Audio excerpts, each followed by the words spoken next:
In today's lesson, you have to compare the totals of money shared amongst particular people. So here we have two examples, one with a 3-digit number and one with a 4-digit number. So we need to share this money amongst this amount of people. So $185 amongst 5 people, $220 amongst 6 people. And the question is asking us who will get more. If you're in the group here that shares the $185, or if you're in the group here that shares the $220, who's going to get more?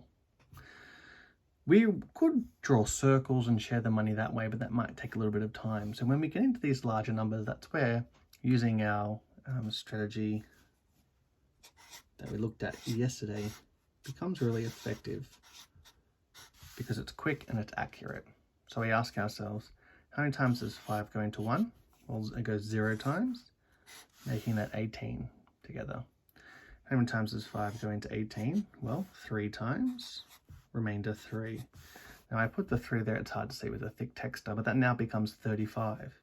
So I ask myself, how many times does 5 go into 35? Well, this is where my times tables come into play. 5, 10, 15, 20, 25, 30, 35. So the answer is 7. So the money split here equals $37. So if you're in that group, that's how much you receive. Let's test this next group. There's 6 people in that group, but $220. So we ask ourselves, how many times does 6 go into 2? Well, 0. And that now becomes 22. How many times does 6 go into 22?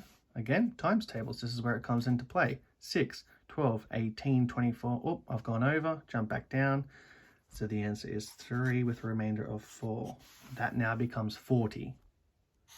Okay, how many times does 6 go into 40? Again, times tables. 6, 12, 18, 24, 30, 36, 42. Oh, I've gone over. Take one step back and the answer is 6. Now there's a remainder here. So it was 36 the answer. That's left 4 behind, but we don't do R of 4 now. What we do is we take what we're dividing and throw that underneath as a fraction. So for this one, you would get $36, and that's a bit more than half, so we can say, 0.65. So we can see that it would be better to be in this group because we would get $37. If you're in this group, you would only get $36.65. That's just an estimate. Okay, and that's the strategy. Let's look at the 4-digit question. The thing is, when we divide using this strategy, this could be a 12-digit number. It doesn't matter. The strategy is the same. If you know this strategy, the amount of digits is irrelevant. How many times does 6 go into 3? 0. That becomes 39. How many times does 6 go into 39? The answer is 6, remainder 3. How many times does 6 go into 35? The answer is 5, remainder 5. It's now 52. How many times does 6 go into 52? 8. And remember, our remainder, we don't do R remainder. We put it underneath as a fraction what we're dividing. So the answer was 48. So that leaves 4 behind. So you would get $658 if we're rounding. Okay, let's do the next one. Again, 5. And when working out, it's good to spread out your numbers so it's not so squishy like I've done here.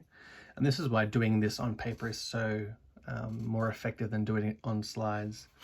How many times does 5 go into 3? 0. That becomes 33. How many times does 5 go into 3? Again, our times tables, 5, 10, 15, 20, 25, 30. Just going through this quickly is just going to help you a lot. 32 again.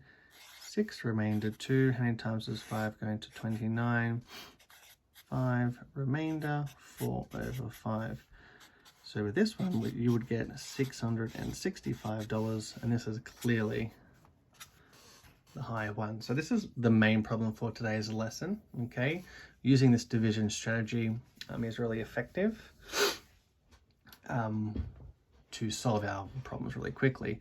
One of the later questions gets us to do the inverse operation. So what we do is we will multiply these two numbers. So it would be 6 times that.